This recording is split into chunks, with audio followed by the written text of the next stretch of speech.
We're really excited to be here, and like Caesar said, thank you for coming out. I know this is the first time the festival is doing a panel like this, and to give you some context and background, first of all, we wanted to congratulate the festival on their 10th year. It's really exciting how much it's grown.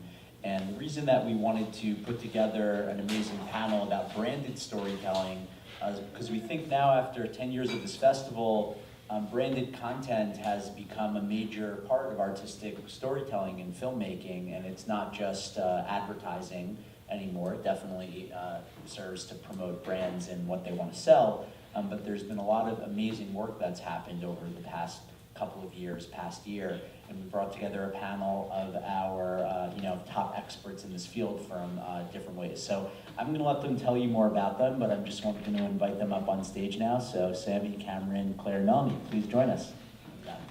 To quickly tell you why I was invited to moderate this panel, I blog a lot about the industry. I've had the pleasure of knowing Caesar, one of the festival producers, for a number of years, and I've watched branded storytelling evolve. My company also produces an awards show called the Shorty Awards, which honors social media and branded content in a really big way. So it's really exciting for me to be up here with people producing award-winning work in a number of different ways.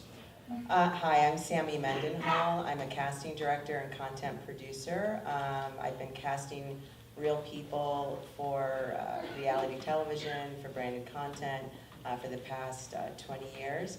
I come to the field with a background in news as a creative writer producer, so it's just fitting that casting real people for branded content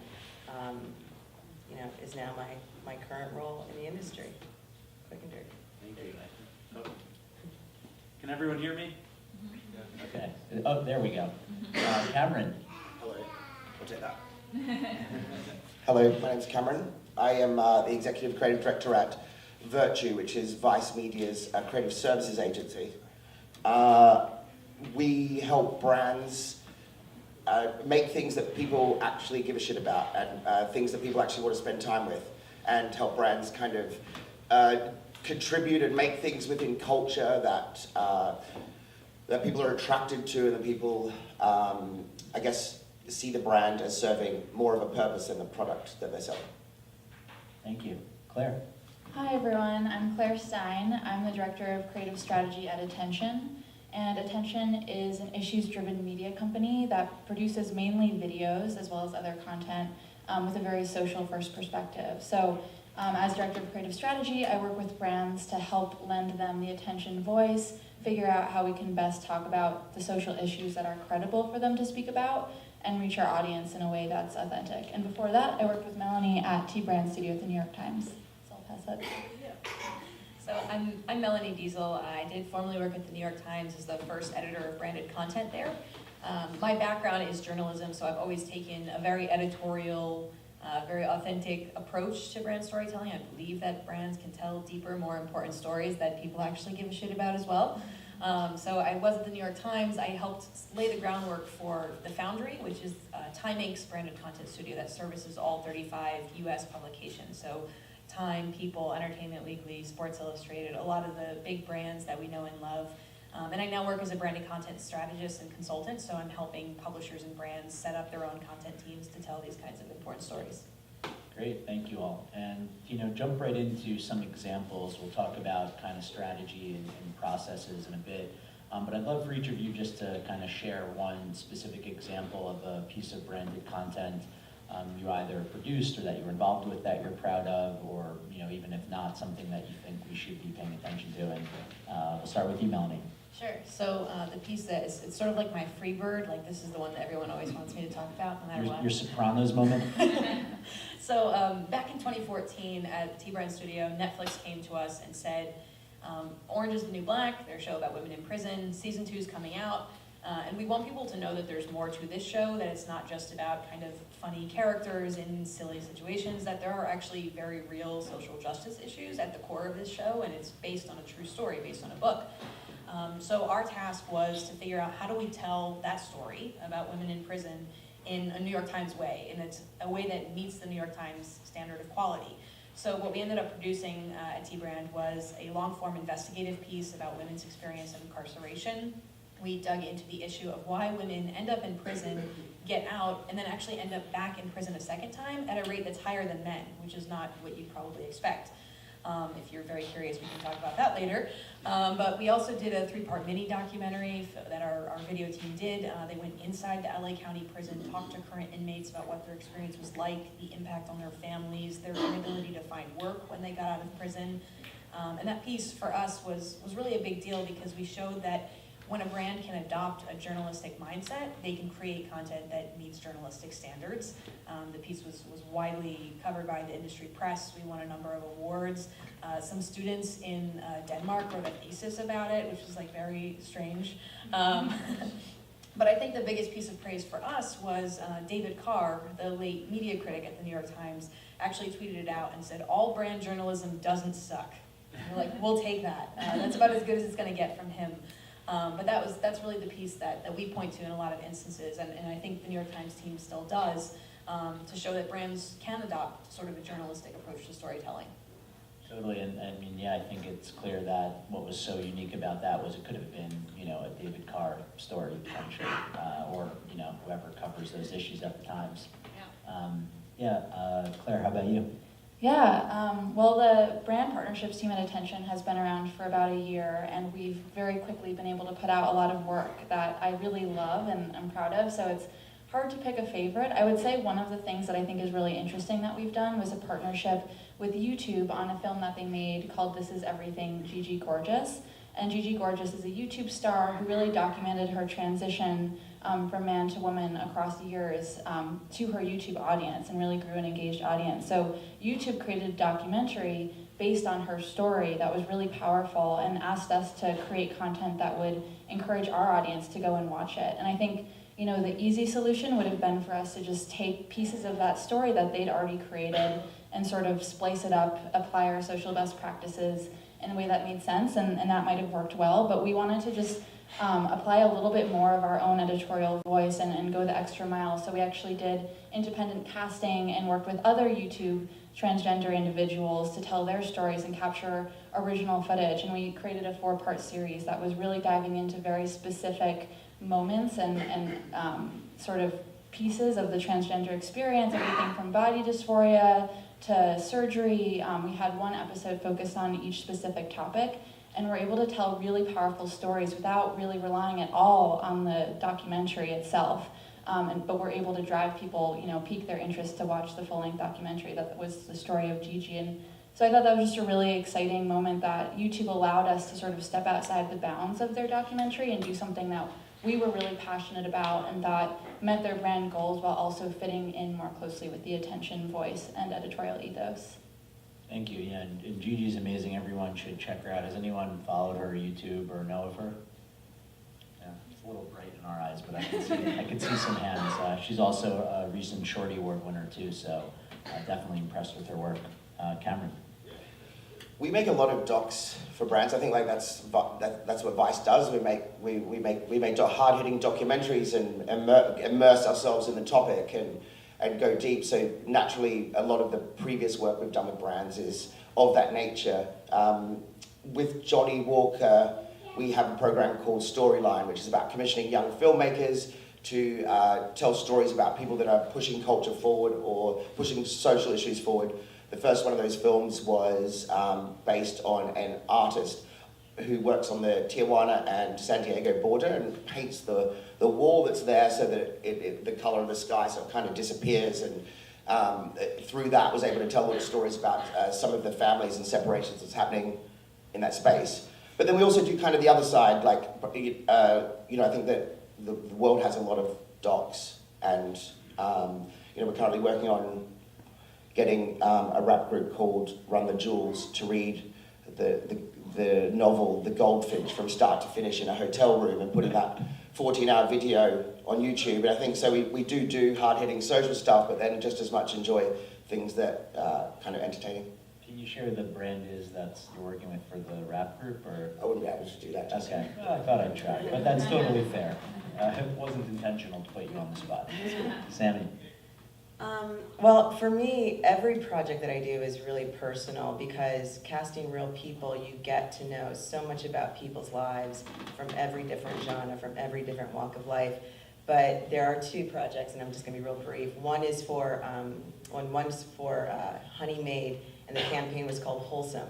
So it was about a graham cracker, but yet the bigger story was finding people who were neighbors who wanted to come together over, this specific, graham cracker, and the neighbors were Muslim and Jewish, or they were families that were adopting, across transracial lines. So we got to hear those personal stories before passing them over to the agency, and we grew very close, and we still, we grow very closely with a lot of these people. The other one was the Prudential Day One campaign, interviewing people about, they're looking down the pipeline of retiring.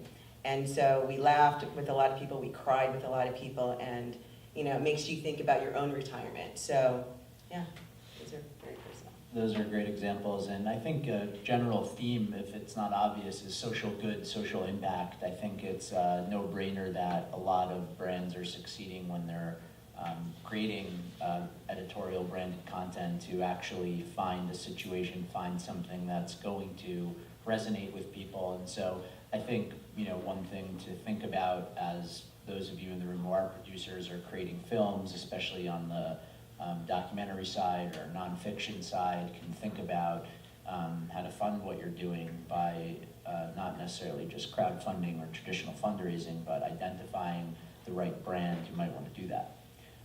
Now, moving over to kind of advice, there's branded storytelling isn't easy. You're dealing with RFPs, client briefs, conflicts where editorial, we were talking about some of them working on a brief and all of a sudden the editorial side posts something horrible about the brand, and there's not much you can do necessarily. But I wanted to ask each of you to share some advice for those getting started with branded storytelling on maybe some do's and don'ts. So why don't we start in the middle this time for a change, and Cameron, we'll go to you. I mean, storytelling is still storytelling, right? So like you can say branded storytelling, but like a film is a film. A piece of content is something that you've got to watch. So like, forget the brand, forget the filmmaker, forget the special camera. It needs to be a good idea. It needs to be something that's entertaining. I think there's one group of people that you've got to kind of think about first, which is that there's an audience that actually want to watch it. So I think that it's, I think that if a brand's going to make content around a social issue, they've got to be a bit more committed than just putting a 4-minute mini doc out there. I think that you need to be thinking about the world where that video is going to go, where that film's going to go, how it's going to be distributed, how people are going to see it, what are people going to say when they see it, what are people going to feel when they see it, and what's the end goal. I don't think it's good enough to put something out there and have a brand associate with a social issue and that's going to change the world, because it's not. So I think you have to think a bit deeper about your storytelling, and the environment that it lives in is just as important. But likewise, that brands, I think if you're thinking about it as brands being a sugar daddy, you're probably going to be pretty disappointed. It doesn't really work like that. I think you've got to. I think it's got to be idea first, and I think that when you're dealing with social issues specifically, you've got to kind of have a point of view and an angle and something, and tell something the world needs to hear. Great, yeah, that's great advice, especially just make good content, as always. Just an idea. Just an idea. Doesn't happen a lot, though. Claire and Melanie, I think both of you have, both were on early in New York Times branded content, which is now, I was hearing, over 100 people working on that at the Times, which is quite amazing. Similar question, any advice that you can share from what you've learned there? Well, I was gonna, no, we'll speak in unison together, maybe. Claire, you go first. Thank you. Definitely a lot of learnings from both the New York Times and in my current role at Attention. I think in the social issue space specifically, what's most important, and totally agreeing with audience first, idea first, but is also the credibility of the brand to speak to that issue. So when we're responding to a brand's ask to create content, my first step and researching what that might be is to really look at their CSR or corporate social responsibility, see what they're already doing that we can rely on and sort of back up our story versus creating like a Pepsi moment where it comes off as really bad and inauthentic. So that's, I think, one piece of advice specifically in the social issue space and working with brands. Another thing I've just learned throughout my past years of experience is to try to be really specific and set the terms up front of what you want to do. I think a lot of times what we see, and you might agree, in sort of the production process is brands pushing to want their product or their voice more in a way that maybe as a brand studio we're not as comfortable with. So, you know, I think of my job in many ways as being an educator and a consultant in the upfront to tell brands what we think works and why, so that throughout the production process they're not saying, oh, but can we just like have that Vanna White moment with our product throughout the video. So that's, I think, a big part of it, level setting at the beginning and making sure the client you're working with is well educated and understanding of what you're trying to achieve. That is exactly what my piece was going to be, and we could have said it in unison. But yeah, that was one of the things that I learned at the times, was really to kind of own my role as the creator, as the storyteller, because you have to understand that these brands are coming to you for your expertise. If they could do this on their own, they would, and some of them try, and some of them fail, right? So they're coming to you, they're trusting you to give them honest feedback. So in a sales context, it's very difficult to say no, to push back when there's money on the table, especially when, you know, brands are more than happy to threaten to take that money away. But I have found that if you are brutally honest with them and you explain why you're being honest, it tends to work out well. Like I remember conversations with Netflix about that piece we were just talking about, where they asked about splicing video from the show into the videos, which are true stories of women who are like losing their children while serving a 2-month sentence, you know? It would have been so inauthentic. So what I told them is, I said, you bought this is a piece of content we're creating for you. It is within your power to have us put that there. I strongly recommend against it. I think it's going to feel inauthentic, and I think you're gonna have backlash if you do it. What do you think you'd like to do? And because I was just brutally honest with them, like, yes, we can technically do that, but it goes against everything that we're trying to accomplish here. In the end, they backed off, and they didn't push the issue further. So I know it's scary, but you know, when you need to hold your ground as a creator, please do it, because the content will be better for it. You'll feel better. You'll be able to sleep better at night, and the brands will ultimately thank you for it, even if it doesn't feel like it in the moment. I think you got to walk away from it. You know, like you got to. We'll just say no to people. Yeah. Like halfway through that Johnny Walker thing on the doc we were making on the border there. You know, after they'd signed off on a big plan, you know, they called us halfway through and said we need to get the artist having a drink with her mum of a cold, refreshing glass of Johnny Walker, and it's like that's just not disrespectful to the concept and to the audience, but like to the actual human beings involved in the story we're telling, let alone the entire point of why they're interacting with something serious and they have a right to be there. So it's totally brutal, and you've got to be harsh. And I think that education piece is just non-stop every single day. I think we wake up every day wondering what they're going to change their minds on after they've agreed to things. On the other side of things, I do think it's important to note that you will lose some of those battles, and it's not a reflection of you as a creator. I don't know if you guys have felt this, but sometimes you do have a brand that is inflexible, that they're going to push, they're going to make you sit down. Oh yeah, we got to have a drink with her mum. Yeah. They're going to fly down and bring the drink and film it themselves, right? And it can be devastating when you had the vision of what you knew it could be, and then you have to put out something that's 50% of what was possible. You will lose sometimes, and I think that's okay. Not every piece you write is a Pulitzer. You know, not everything's going to go at the top of the portfolio.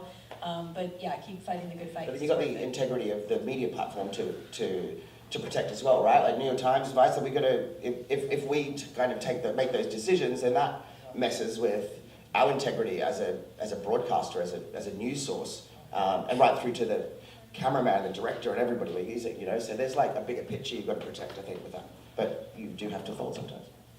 Do you ever write into these contracts to, you know, actually say we have complete editorial control over this once you sign? Is that a thing? Because no one's ever gone against a contract.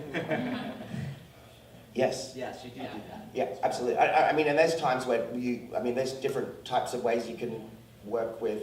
You know, that wasn't a Vice project, you know, the documentary of Johnny Walker. So that's their piece of art that they're putting out there. But we, you know, it's our our concept and our strategy. So we've got a right. We've got a responsibility to protect that.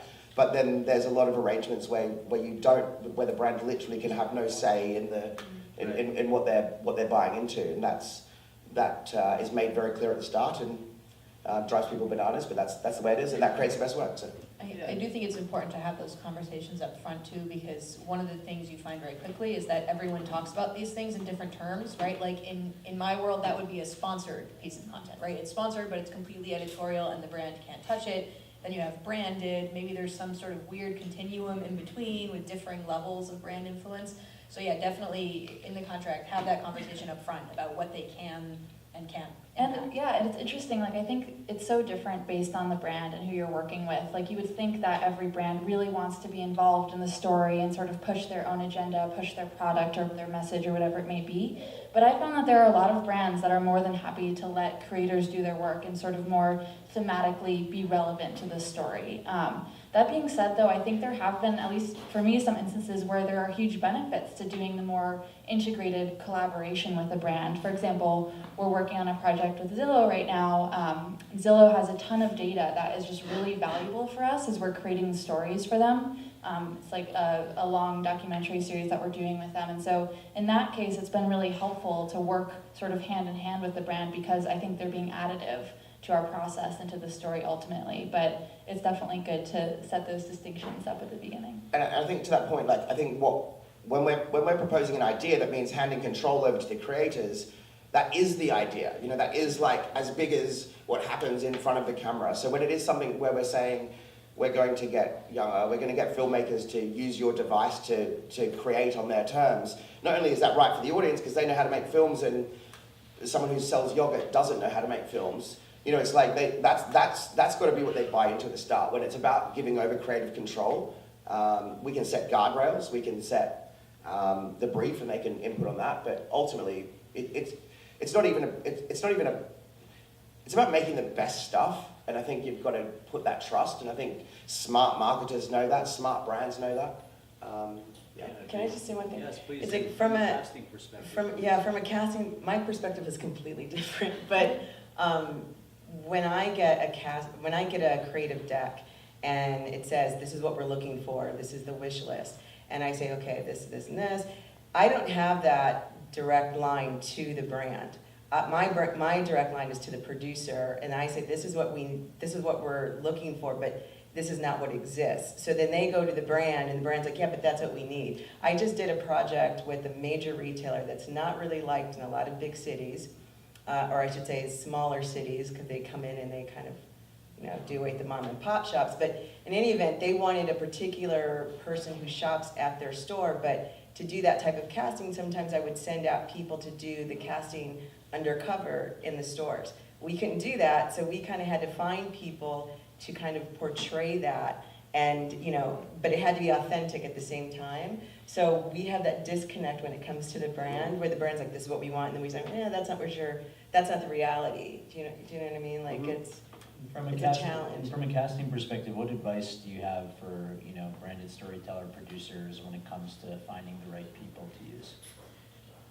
I mean, you really have to be authentic. I mean, everybody has a story, so it's about digging deep into that person's story. I mean, everybody in here, you know, I always like to say we're all real people. We all deal with the same issues. We all deal with, you know, some of life's challenges, but it's just how we go about dealing with those. So we could all have that particular story that we're looking for. It's just how you spin it.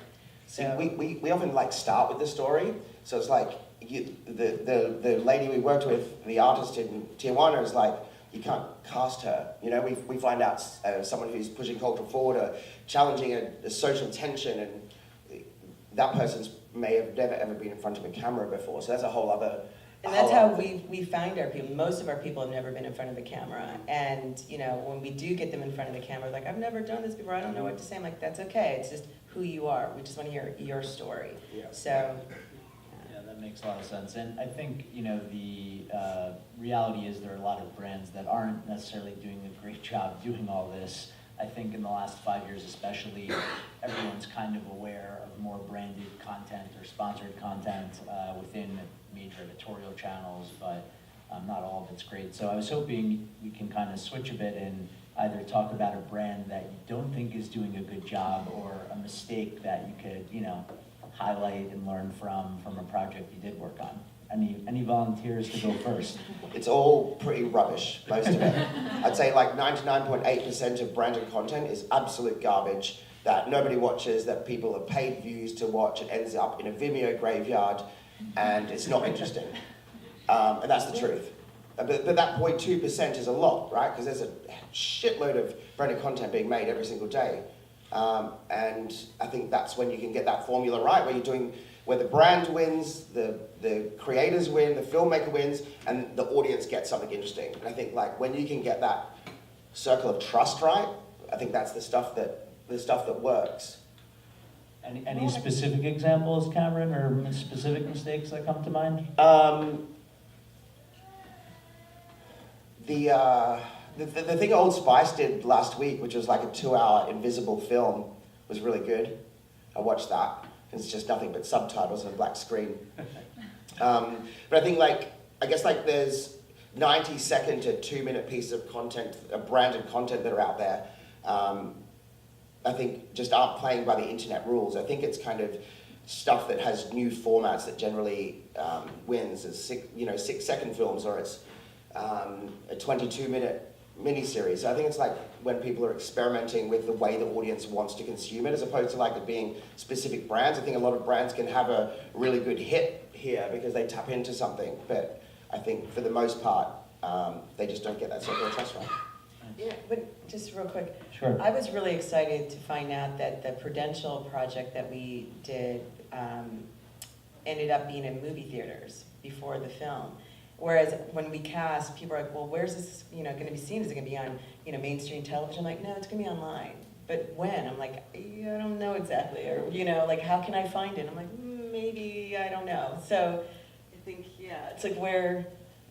And as I was saying before, it's not just about making a film, it's a distribution, it's where it's going to go, it's what people are going to think. It has to be, you have to think about it like entertainment.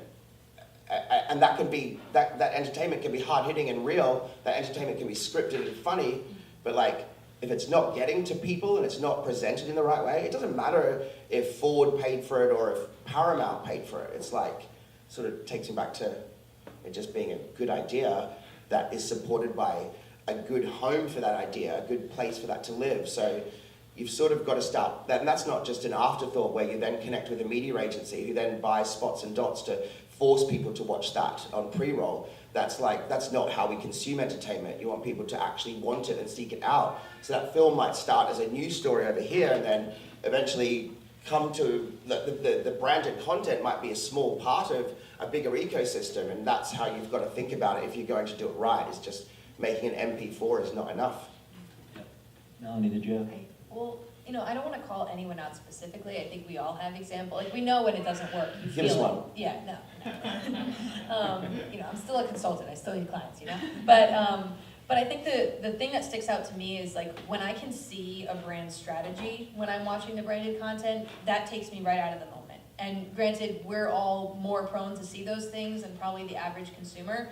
But if I'm watching, an authentic, story about an artist or something, and then they sit down to have a drink, you're like, oh my God, you were almost there, I was rooting for you, and then and then you just went right over the edge.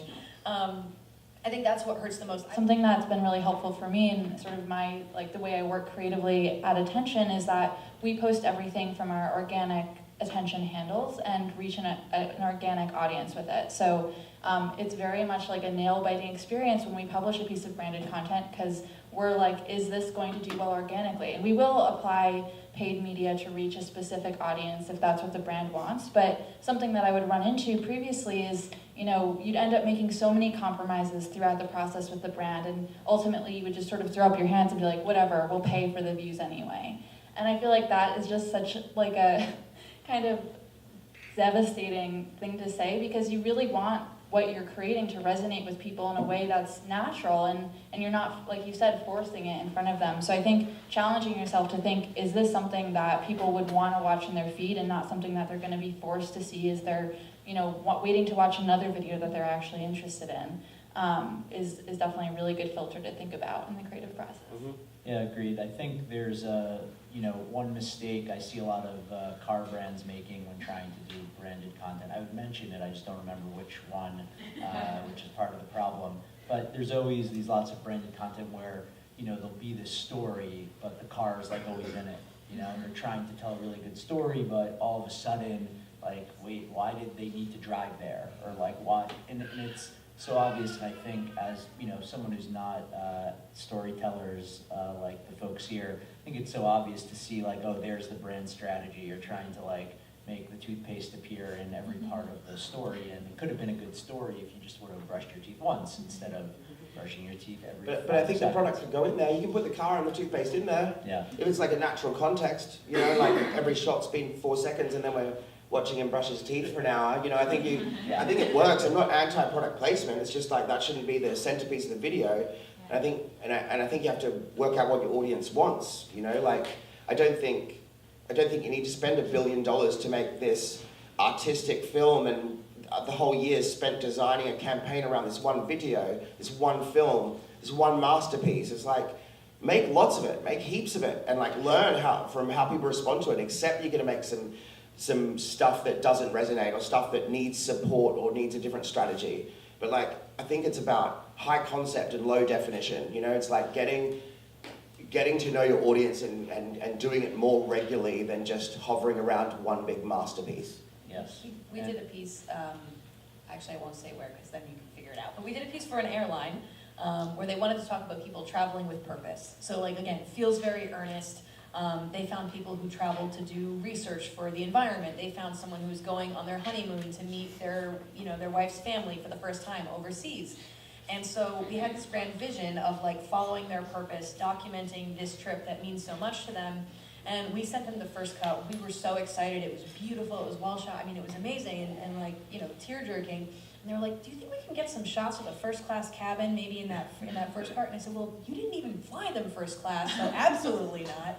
But it was that moment where, again, it was like almost there and they forgot the vision. Like they got caught up in the percentage of time the logo was being shown on screen and like would have totally ruined a good thing that they had made. So again, it comes back to being clear about where those lines are and standing up as a creator to protect that vision. And that's the difference between people walking away from watching that and going, damn, that's good. I'm going to see that brand in a different light now and have an emotional relationship with that brand. I chose to spend time with that brand as opposed to they tricked me and I will never, ever fly with them again. Yeah, exactly. And, I think the reality is, I think we're kind of maybe shifting 360 back to like the soap opera days and how, the advent of television did not look like the way television does today. All there was branded content. And so I'm kind of curious, I know this is always a difficult question, but 10 years from now when the 5 of us are back here at the 20th Bushwick Film Festival, how do you think this is going to be looking, and do you think there are going to be any major changes in the way that branded storytelling is happening?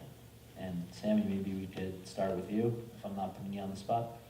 You are, so let's go to somebody else. Let me think about that one. Who would like to start? I'm really psyched to see how new formats change the way we tell stories, because when I first started out, I started out at HuffPost and our options were listicle or slideshow. So you got a lot of images and they were either in a row or in a row this way. And that was it. I mean, that's what we were working with. And we got really creative with that. We did the best we could. But it was exciting to watch, moving to the times where we could do more long-form video, we could integrate audio, we could integrate parallax scroll, and now we have these like full-on immersive media experiences to present our content. I'm excited to see how 360 and VR and AR and other things that I don't even understand are going to, change the way we tell stories, because I like, as a creator, being challenged to tell stories in a new way. I think that's kind of what drives a lot of creators, right? So I'm excited to turn that challenge around to brands and get them to think about telling stories in new ways. Yeah, and I can jump in. Sure. I think a lot of what will change will be shaped by technology, by the evolution of social media. Just thinking back, like you just did, I think there's a few folks in there from VaynerMedia, and I remember like 5 years ago, 6 years ago when I was there, all we made were images for Facebook. That's it. We took them on our iPhones and posted them for brands. obviously it's changed a lot now. It's a totally different world where Facebook really prioritizes video, so everyone is very video first. As Facebook is starting to promote more long-form content with Facebook Watch and in general in their algorithm on the newsfeed, I think more and more brands are going to be excited about getting involved in more longer-form storytelling, and I'm really excited to see where that goes. And then beyond that, I mean, I think I'm not a futurist, so I don't know what's going to happen with technology in the next 10 years, but I think brands and creators and storytellers are just going to continue finding ways to adapt to new technology, whether it's virtual reality, whatever it might be that we're not even imagining yet. But then aside from all that, I also think there's a really big interest in experiential work and finding sort of like a in-person way to touch people, to interact with people. So I think that's a sort of concurrent trend that will also continue alongside the social media and technology space. Thank you. Cameron? Oh, the future, man. I think, look, I think there'll be, in 10 years, there'll be a whole generation of out-of-date marketed CMOs that'll be out of jobs, so we'll be able to progress forward, which will be good. We'll be making better stuff. I think brands have the access to the best brains, the best production facilities, the best resources. So I think it's going to change from much like it did with the music industry, that brands it's not a dirty word. It's not someone that's just going to, KFC's not just going to give you money because you've got a zinger burger in your film and then you're going to go and make your art. I think you're going to see brands being more entertainment service providers, but like more consumer brands doing that. And so I think that we'll see, I think the interesting thing for me is the ways we measure success in that industry at the moment is, Emmy Awards and Oscars and things like that. I don't think it's going to be too distant future where we're rewarding that kind of art, where we're rewarding film and video through the lens of the same way we do with pop culture. So that's what I'd like to see. Yeah, that's a good point. And Hulu won the biggest Emmy Award this year, so while that wasn't branded content, it's still a recognition of web video, which is where most branded content lives now. Sammi? Well, not speaking on the tech part, but as the one that we get a lot now is we want more diversity. So, it used to be the days of, we want the white guy, the white girl, white family. Now we want black guy with an Asian wife with, black adopted kids. I mean, it's just all over the place. We want transgender, so we get a lot of that, So, if you're creating, keep that in mind that, the demographics are shifting and, that's what people want to see. And it's great because I always get, I'm a black woman, and I always get from people, well, we never see any black people, in ads and stuff. And I'm like, well, you will now. It's shifting because that's what the advertisers want. That's what the brands want. So that's where I see it going. Yeah, More racially diverse. Yeah, that's a great point. And, I guess the last question before we open it up to the audience, is there any one thing that, if you had to leave them with one piece of advice as artists, as filmmakers, what they should do next if they haven't considered branded storytelling before? What's the first thing you recommend doing? To Claire's point before about corporate social responsibility, if you're not familiar with that world, every brand has money that they allocate for giving back to the community, for supporting causes. Find the brands that have the same causes and passions that you do. Those are the opportunities to partner up and do something that you both care deeply about. And those are often the areas where they'll give you the most freedom, where it's not about a product or an event or a launch of some kind, but really about a deeper passion. And now that you start thinking about it, you'll see that play out in commercials and ads and other things that you see. You'll start to notice, oh, this is a brand that cares about diversity or cares about the environment or cares about social justice, and find a way to pair up with those brands that care about the same things you do. And off of that, I think we talked about this, the four of us already, but thinking about branded content is not sort of like a way to just bring in funds for like your other cooler projects, but thinking about a way that you can actually champion your big, exciting project that you really want to make and working with a brand to create it. I think that's a possibility. I think brands are really excited about new creative work, and it doesn't have to be like a 60 to 90 second short for Facebook. It can be like an hour-long documentary that you pitch to Netflix or whatever it might be. I think we can like open up, and brands are starting to open up what they consider to be branded content and what they want to work in. Thank you. Cameron? What was the question again? What's the one piece of advice you would leave with them if someone hasn't started branded storytelling yet? What's the first thing you'd recommend they do? Don't be garbage. Don't make garbage. Be, like, I guess, be good and be distinct and make it and you don't need an Alexa to make a good story and to have a good idea. Use your phone and make good films. And I guess like it's not so much around finding the brand that you think your film's right for and knocking on their door. Just keep making stuff and make stuff in the way that you make it. And you know, that's when we work with talent. When we find good filmmakers and we find good people who want to tell those stories, we look at how you do it and why that creator is different to the 50,000 mini docs we've already seen. How are they telling a story in a different way? So I think like find your style and your voice and stay true to that. Thank you. Sammi? I would just say be fearless and be authentic. That's it. Thank you. I think maybe yes, one more thing, just please. super tactical, since we were all like way up here.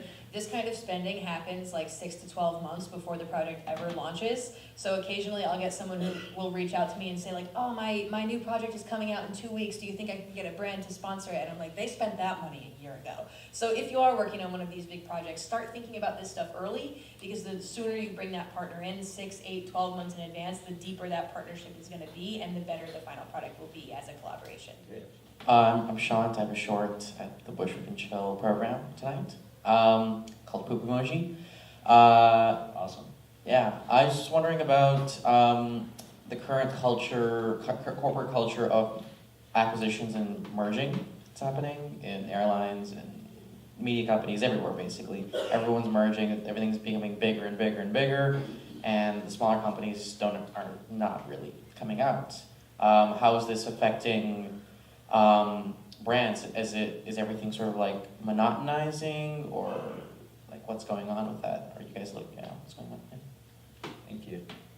I mean, I think that kind of acquisition, I mean, I don't know that any of us up here are looking at like the P&Ls to see how these mergers and acquisitions work out, but I think it's kind of reflective of the broader environment, which is that a lot of these things are converging, right? Like the brand storytelling isn't happening just with the marketing team or the media agency. It's PR, it's corporate social responsibility, it's storytelling, it's so a lot of these things are merging. I think it can be limiting for sure. You know, it definitely brings more cooks in the kitchen when you have that many more stakeholders in a conversation. But I think anytime you're getting people with different perspectives in a room, working on a singular mission, you know, you can kind of have a new way to approach that same kind of storytelling.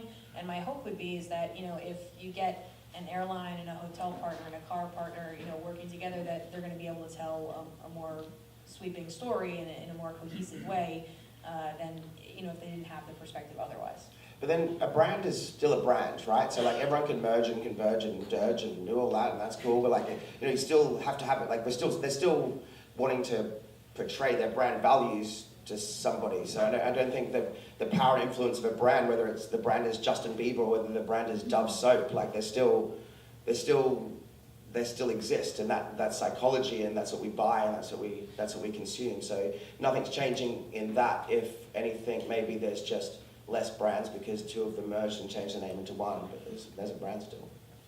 Yeah, off of that, I think, yeah, I agree that brands try really hard, and it's a really big priority for them internally to make sure they have a distinctive brand quality or narrative. And it's kind of funny on our end when we see so many different RFPs or briefs come in from, say, 5 banks that all think they're the only bank that is like this, they're the most human bank, or they're the most...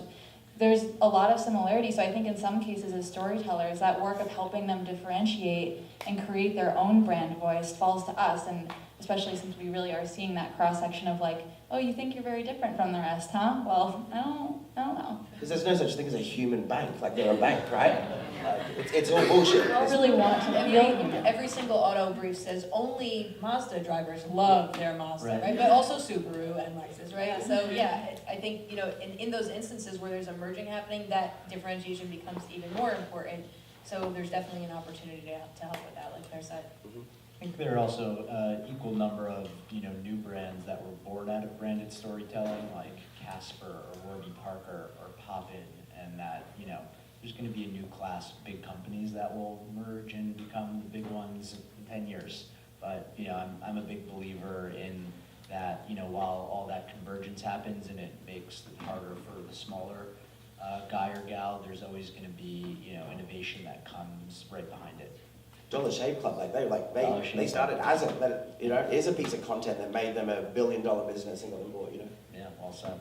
I heard you talking about how it has to be like, you know, one way or the other. You can't make everyone happy, you know, and that's kind of where you wind up with this garbage, is it's in the middle ground. You know, it's not really a commercial, it's not really an authentic piece. So can you specifically remember an instance where like you were able to push a client from doing some really whack stuff? Like, was there a moment where they really were gonna try to make you do something and you were effectively able to get them to change their mind in some way? The Johnny Walker thing, we didn't put the drink in the documentary, you know? You know that, Julian, you work with her. This question wasn't for you. And I gave the example of Netflix before. I mean, these were, I guess you'd have to watch the piece to maybe understand the ethos of it, but these were women like crying, telling us about how their families got broken up when they were, you know, going into prison, and they wanted us like, oh, that's just like character, you know, in episode 3, and you're like, no, absolutely not. It's just inauthentic. So, I mean, that was definitely one instance, but I think that happens on a micro level all the time. It's not always like a big defining moment. It's like a series of tiny things where they're like, can we make our logo a little bigger? And, you know, could you hold it for 2 seconds extra on, you know, on the product? It's like those tiny little fights that sometimes add up to that feeling of ickiness you get when you watch it, where you feel ripped off instead of pleasantly surprised. Yeah, I mean, I can think of a lot of examples, and I totally agree. It's a lot of little things. I also think you often have a sense of how something's going to turn out at the very beginning. If, you know, in your initial creative pitch, they're like, yeah, but where's the product? You're like, oh, okay, got to rethink this one a little bit. But yeah, I mean, I think also sometimes it's about finding the right, like, person within the brand who will, like, understand your vision and champion it. Like, I can think of a lot of instances where our day-to-day client is difficult and pushing us in a way that we're not comfortable with. And sometimes it's a matter of like going above them or looking for someone else on their team that will understand us, will understand what we're trying to do, and sort of become the internal champion for us there. So that's another tactic that I think can work from time to time. I think that lots of micro things is right. Like I think that's like what I do for 6 of the 8 hours a day is talk is the little things, because you know how they're going to add up, and it's like it is constant. But then you're right, like when you find that ally or that person within the marketing team or the brand and content team that kind of gets it, or is a bit more culturally in tune, or understands the bigger picture, or that you can job on the other client too, that tends to be able to bypass a bit. I do think sometimes it's not always true, but you can sometimes find a compromise that doesn't hurt the vision as well. So like in the Netflix example, if you were to look at the piece, it was on a URL with other multimedia. You'll probably notice that the color orange is much more present on that page than you'd normally find on a New York Times article. And that was because that was a compromise we were willing to make. And so it should be. Right. That's good. That's great. Yeah, but, Orange you know, is good. We weren't going It's a to new black. splice in, you know, parts of the show into you know, these women's true stories, but we could make all the hyperlinks orange and no one was going to die. You know what I mean? So it was a matter of, again, those like tiny micro decisions of knowing when to push back and when you can, all right, I can't give you this, but I can give you this, you know, and that's okay. And we shouldn't hide the fact that it's a brand, right? This isn't a bad thing. You don't. It's not about tricking them and being like, you know, KFC paid for that and they didn't, and nobody saw the burger. Like this is the brand's communications. It's like we don't own that. That's their marketing. It's just about doing everything tastefully. It's like a filmmaker wants to put in this crazy drone shot that might feel a bit indulgent to everybody else, but they've always wanted to use a drone. It's the same. For me, it's the same thing. It's like let's work out a vision and be really upfront about how we're going to make it, what we're going to do to make it successful for that brand. Because if they're not getting what they need out of it, then all this money they're spending on these billions of videos is just not going to happen. So it has to work for them. It has to be good. It has to sell Zinger burgers, but it has to also have people watch it because they want to watch it, right?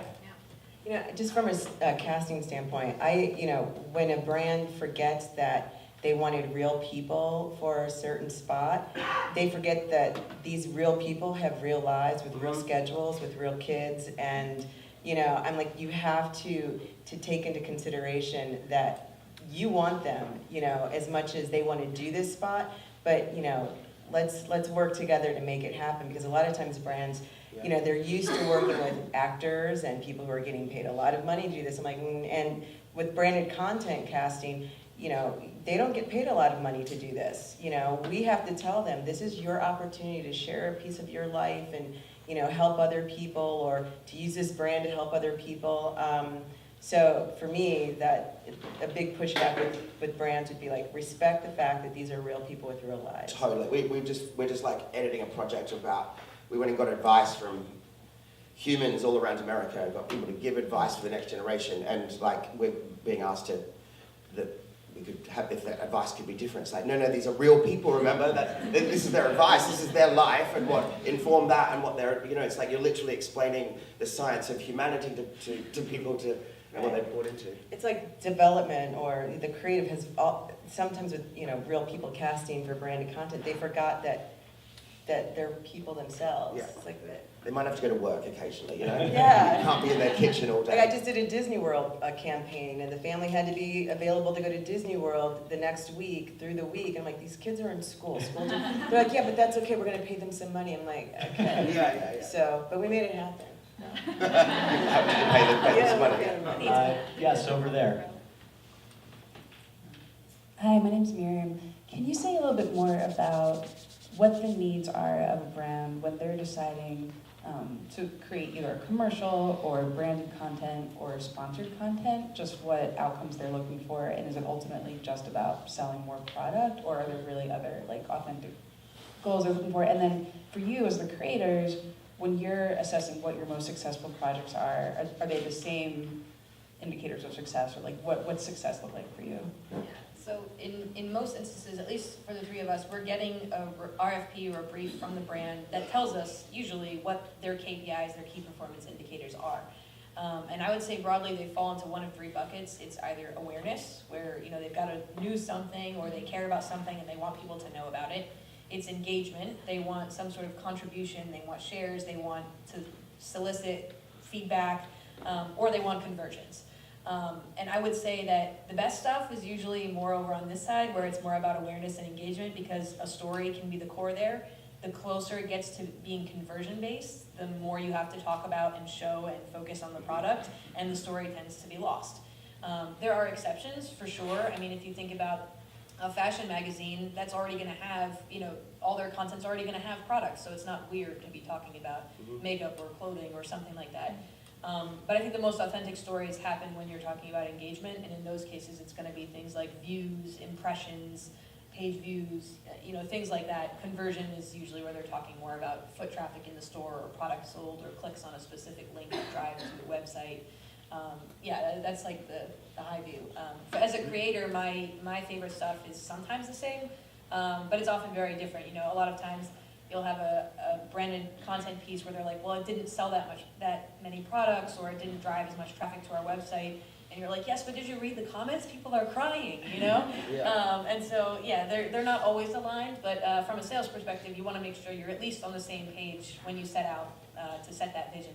Yeah, and I would say that conversion metric is really fraught in the industry, partially because it's really hard to measure, especially when you're thinking about social-first content. It's really hard to know how effective what you're making is in driving sales, or whatever the ask might be. So that's definitely something that comes up a lot. Brands are asking, how is this work that we make with you going to make sure that we sell 1,000 bananas, or whatever they're trying to do? But yeah, I would agree that like where it gets really fun is when we can play together in the awareness or the engagement space, because that also coincides with the publisher's mission and the publisher's goals of, you know, meeting their monthly view goals on videos, or making sure that people are sharing and highly engaged with the content. We're not just putting it out there as a one-way conversation to an unlistening audience. So that's where it gets really fun, and where I think that we are really like playing for the same goals and having the same things in mind. Awareness is the fun stuff. And it's like we usually will draw complicated graphs. Like, I guess there's going to be the stuff that is the awareness stuff, where you can go free, and it's about setting a tone, or talking about a bigger mission. I think that's when you can marry that content ecosystem up with stuff with the smaller stuff that is doing the more push to purchase and all that. But there isn't kind of one size fits all. Every brand's looking for different ones. I think you just have to get agreed at the very start, because what happens if you don't is that that then as they get more and more excited and closer to seeing a cut of something, those goalposts move. And as soon as you have a piece of content that's trying to, or a film or any creative work whatsoever, that has those KPIs change or evolve or merge or expand, you end up with like a beige piece of shit. You end up with a really, really bad piece of content that's trying to do too many things and therefore does nothing. And then personally, when you know if something's good or not is, I guess, if I'm willing to watch it to the end myself or actually tell people about it as if it was something that I saw myself. You know, I think like there's kind of a real, I think you've got to work in an environment where it's real talk. You've got to not drink the Kool-Aid. You've got to really be honest with yourselves and your peers about, is this something that we want to put out into the world, and is this something that we would talk about? And I think you do have brands who push back, especially in that awareness category, and they want to know what's the return on investment. Like, what am I getting out of this? And I like to remind them that, you know, what's the return of investment on social media? What do you get out of having a Facebook? And it's what you like. It's hard to wrap your mind around, but we know it's important. It's the same reason no one in this room can say they bought a car because of a car commercial, and yet every commercial break has 3 car commercials. Because sometimes it's not just a linear, like you see and you buy. It's a journey that they're on, and it's multiple impressions. It's changing your perception. It's getting top of mind, and that's harder to quantify. But I don't think it's any less important. Yeah. We have time for one last question. Yes. Hi, I'm Nathan. I'm an editor. I work with Chemistry Creative. I don't know much about branded content, but I wondered if you could talk about why does the genre of documentary work so well for branded content, and does that mean in turn that other genres are much more difficult to pull off for branded content? Why would that be? And I think just people aren't ready. I think there's people making damn good scripted stuff, right? There's damn good films and TV series, and I don't necessarily think that, you know, I can only speak, I guess, like, I don't want to watch a scripted film that's come from a car brand or any brand for that matter. I think like I think that as a starting point for a brand that's just beginning to make good content, storytelling based on the real world is a great way to do that. That isn't them trying to be an entertainment company. I think when you're holding a mirror up to the world we live in, it's a much more honest and authentic way to do that. But I think that is changing. I think that as brands have a trusted voice as a publisher, as a trusted voice as a content creator beyond the yogurt that they sell, is that then when they have the trust of the audience that they can start exploring, they can start doing scripted. And we're finding that with a lot of our clients who've, I guess, been on that doc journey. I think there's too many docs. I think that, you know, we need to diversify the way that we are telling stories, the way brands are telling stories.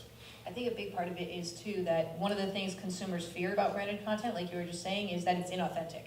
And one of the ways you can try to combat that is by doing something so aggressively authentic, like, look, it's someone else's story, and it's real, and it's raw, and, like, it's just by me, your friendly brand, you know? Yeah. It kind of balances it out a little bit, but the Lego movie is a straight-up branded film, right? And there's sequels, and there's merch, and it totally works.